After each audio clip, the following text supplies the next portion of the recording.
Bienvenidos una vez más a Reflexiones de la Biblia.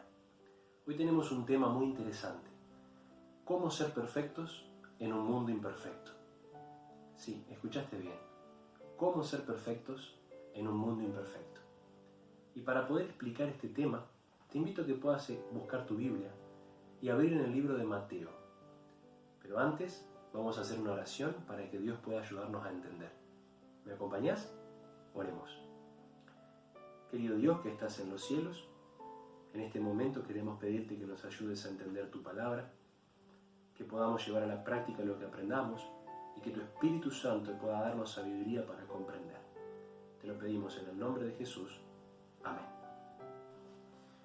Dijimos que vamos a abrir en el libro de Mateo, específicamente capítulo 5, versículo 48. Ahí lo vas a poder ver en pantalla. Dice: «Sed pues vosotros perfectos, como vuestro Padre que está en los cielos es perfecto». ¿Qué está diciendo acá Jesús? ¿Qué significa esto de ser perfectos? Bueno, es interesante que podamos diferenciar cómo entiende Dios la perfección y cómo la entendemos nosotros. Para nosotros, ser perfectos es no tener ningún tipo de error, es no tener ningún tipo de falla. Pero sin embargo, a la hora de la verdad, utilizamos la palabra perfectos para ciertas cosas que tienen fallas. Por ejemplo, me chocaron el auto, lo llevo a arreglar y el mecánico hace un buen trabajo y digo, quedó perfecto. Hago un examen, me equivoco en algún acento o en alguna palabra, pero si puse todas las respuestas bien, el profesor o la profesora me pone 10, perfecto, pero sin embargo tuve equivocaciones. Cuando alguien entiende algo que estoy explicando y me da una devolución certera, yo le digo, perfecto. ¿Cómo es el tema entonces? Bueno, es interesante que la palabra que Jesús utiliza acá en griego nos amplía un poquito más este tema. Recordad que el Nuevo Testamento está escrito en griego y Jesús utiliza una palabra que se dice teleios. En griego, perfecto, se dice teleios, como estás viendo acá en la pantalla. Y teleios se traduce también como algo completo, como algo que está acabado, como algo que alcanzó la meta. Por eso quiero explicarte un poquito más acerca de esta pregunta que lanzamos al principio. ¿Cómo ser perfectos en un mundo imperfecto? Y para explicarte esto es necesario hablar acerca del pecado. ¿Qué es el pecado? Bueno, vamos a dejar que la Biblia responda. Este es un texto que define muy claro qué es pecado. Y dice así: todo aquel que comete pecado infringe también la ley, pues el pecado es infracción de la ley. ¿Escuchaste bien? Pecado es infracción de la ley. Según la Biblia, cometer pecado es infringir la ley de Dios. En otras palabras, es no hacer la voluntad de Dios. Y hay 5 tipos de pecado, según este libro. Número 1, pecado de acción. Número 2, pecado de pensamiento. Número 3, pecado de participación. Número 4, pecado de omisión. Y número 5, pecado por ignorancia. ¿Cómo es esto? El pecado por acción, número 1, es cuando yo cometo una acción, hago algo que sé que está mal, pero lo hago igual. Ese es el pecado de acción. Mentir, robar, matar, adulterar, codiciar. El pecado de pensamiento es todo eso que yo alimento en mi cabeza que sé que está mal. Por ejemplo, Jesús dijo en el libro de Mateo: los mandamientos dicen no adulterarás, pero sin embargo yo os digo que cualquiera que mire a una mujer para codiciarla, ya adulteró con ella en su corazón. ¿Cómo es eso? Cuando yo estoy alimentando un pensamiento en mi cabeza que sé que es pecado, estoy pecando de pensamiento. Por ejemplo, si yo voy caminando por la calle, puede ser tanto un hombre como una mujer, ¿no es cierto? Voy caminando por la calle. Como hombre, miro a una mujer. Y al mirarla, pienso cosas que haría con esa mujer, estoy pecando en mi pensamiento. Y lo mismo, como dije recién, para la mujer. Cuando miro a un hombre y piensa hacer cosas con ese hombre. Por eso acá hay algo interesante, que yo le llamo las 2 miradas. La primera mirada es cuando yo voy caminando por la calle tranquilo y veo a la gente, porque estoy andando y tengo que mirar. Pero el problema es cuando hago la segunda mirada, y es cuando me detengo en algo. Ahí es donde la cabeza comienza a trabajar. Ahí es donde se produce el pecado de pensamiento. Por eso es importante quedarse en la primera mirada y no hacer la segunda. Dijimos también el pecado de participación. ¿Cuál sería este? Es cuando yo sé algo que se hizo, que está mal, y no digo nada. Es ser cómplice. Ese es el pecado de participación. El pecado de omisión, la Biblia dice, el que sabe hacer lo bueno y no lo hace, comete pecado. Es cuando yo omito, cuando yo evito hacer algo que sé que está bien, que lo puedo hacer, pero no lo hago. Pensá en Jesús. Si Jesús tenía la oportunidad de hacer bien, ¿lo hacía? Por supuesto. Bueno, nosotros somos cristianos, deberíamos hacer lo mismo. Siempre que tengamos el poder para hacer el bien, hay que hacerlo. Porque si no, estamos pecando. Eso es pecado por omisión. Y el último, pecado por ignorancia. Es cuando estoy pecando pero no sé que eso es pecado. Para esto hay una salvedad, que Dios no nos puede juzgar por lo que no sabemos. Pero aún así estoy pecando. Dios no me va a juzgar por eso, porque la Biblia es muy clara con este tema. Pero es el pecado por ignorancia. Y existe un pecado más, que no lo puse en esta lista, que la Biblia lo menciona como el pecado imperdonable o el pecado para muerte, que es el pecado contra el Espíritu Santo. ¿Qué significa esto? Es cuando rechacé tantas veces a Dios que ya no tengo vuelta atrás, ya no tengo más oportunidad. Pero como seres humanos nunca podemos saber cuándo alguien cometió este pecado, solo Dios lo puede saber. Por eso siempre hay que insistir con las personas hasta lo último para que puedan decidir aceptar a Jesús como Salvador. Pero en definitiva, la Biblia presenta que podemos pecar de estas 5 maneras que mencioné anteriormente. Ahora, hablamos de pecado. Y uno piensa, entonces es muy difícil no pecar. ¿Cómo hago para no pecar? Bueno, así como hablamos de pecado, también hablamos de la intención de pecar. Y acá radica el secreto. ¿Me estás prestando atención? Escucha bien. Lo que acabo de mencionar es el secreto para una vida espiritual próspera. La intención de pecar. ¿Qué es esto? ¿Qué significa intención? Intención es el propósito o la voluntad de hacer algo. Escuchaste bien y lo estás viendo ahora en la pantalla.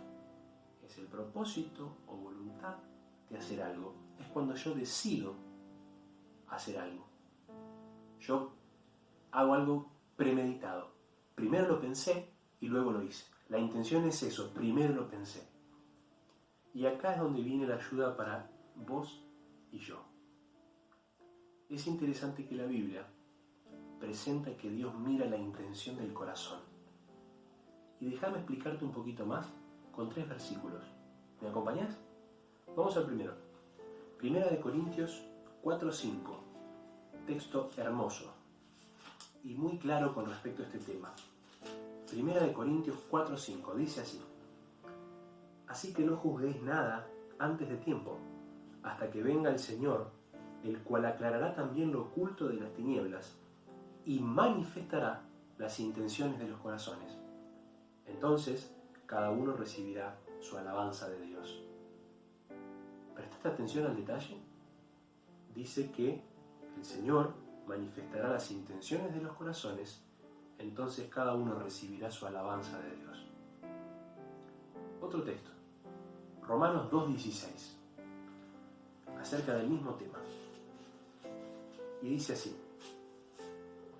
En el día en que Dios juzgará por medio de Jesucristo los secretos de los hombres conforme a mi evangelio. Dice que Dios, por medio de Jesús, va a juzgar ¿qué cosa? Bien, los secretos de los hombres.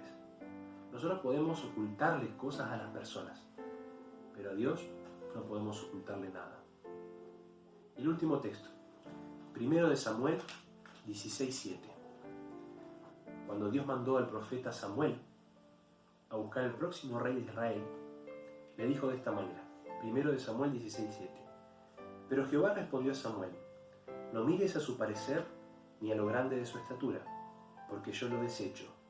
Porque Jehová no mira lo que mira el hombre, pues el hombre mira lo que está delante de sus ojos, pero Jehová mira el corazón. Hay muchos textos más, pero quería dejarte estos tres, para que podamos entender que Dios mira la intención de nuestro corazón. Cuando nosotros vamos a hacer algo, primero lo pensamos. Por eso tenemos que agradecer a Dios que Dios mira la intención de nuestro corazón. También mira las acciones, los hechos, pero primero mira la intención con que hicimos ese hecho. Y quisiera poder ejemplificarte lo que estamos hablando por medio de una ilustración, que fue la manera en cómo yo pude entender este tema y creo que te puede servir. Vamos a ilustrarlo de la siguiente manera.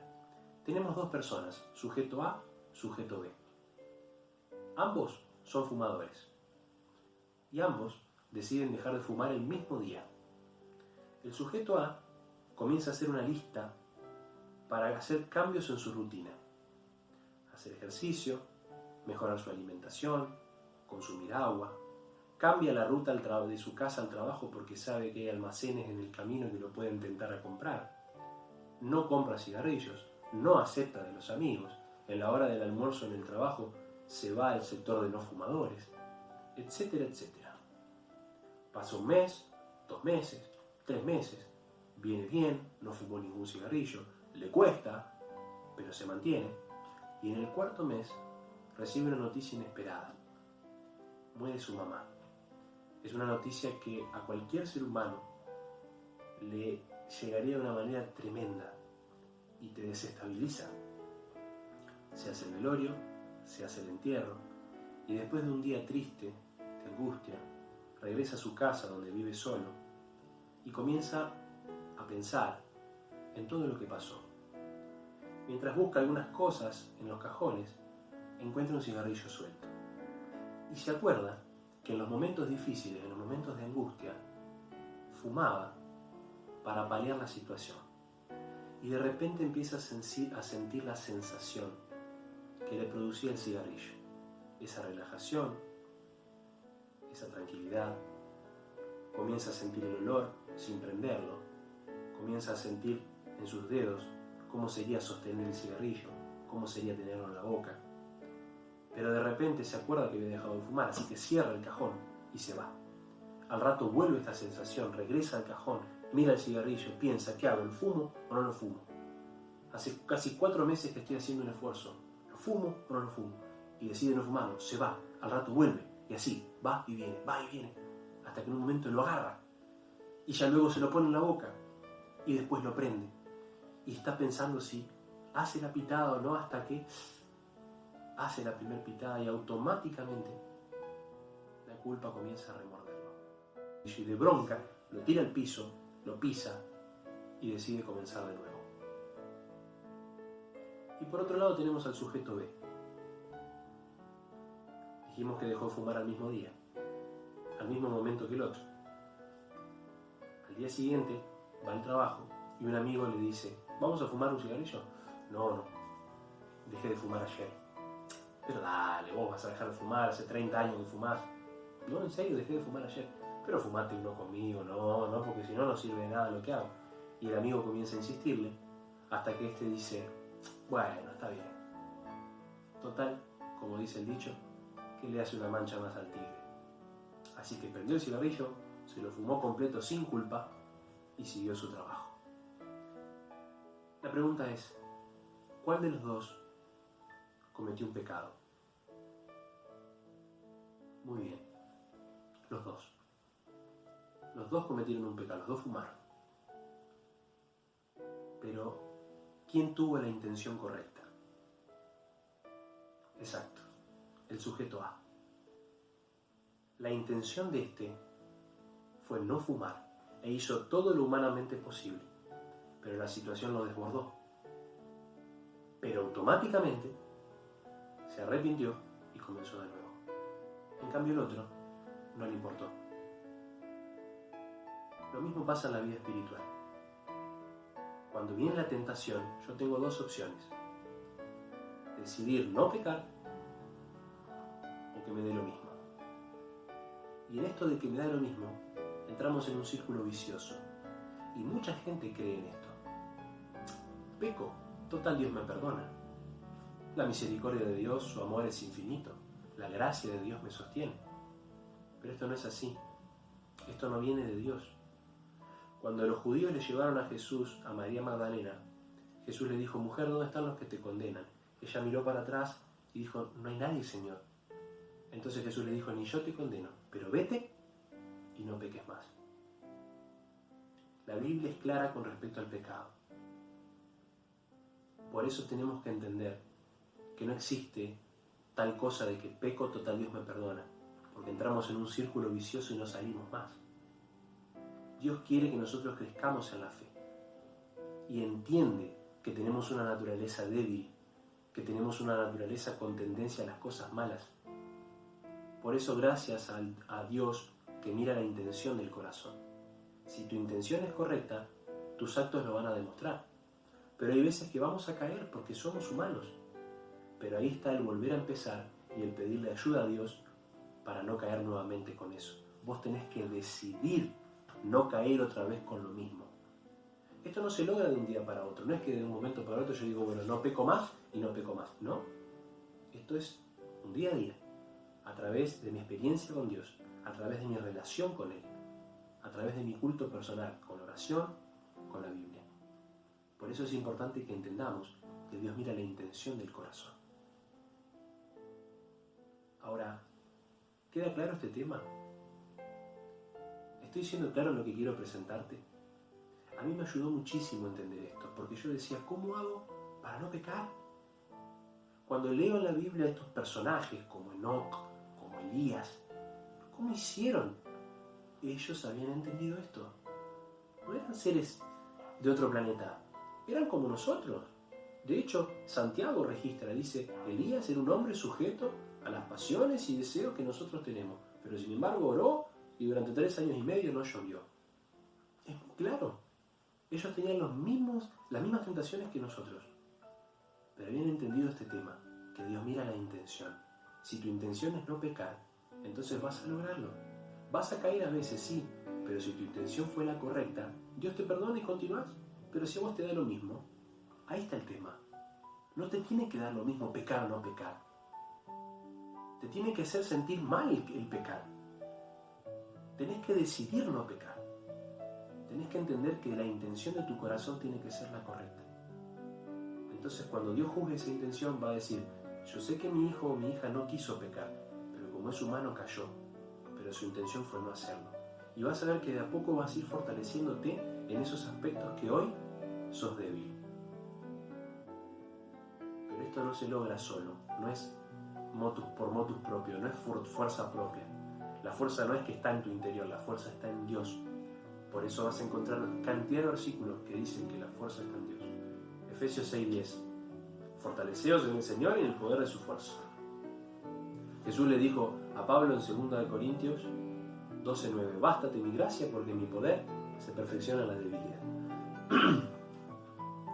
Por eso quiero animarte a que puedas crecer en la fe, a que entiendas que Dios mira la intención del corazón. ¿Quedó claro el tema?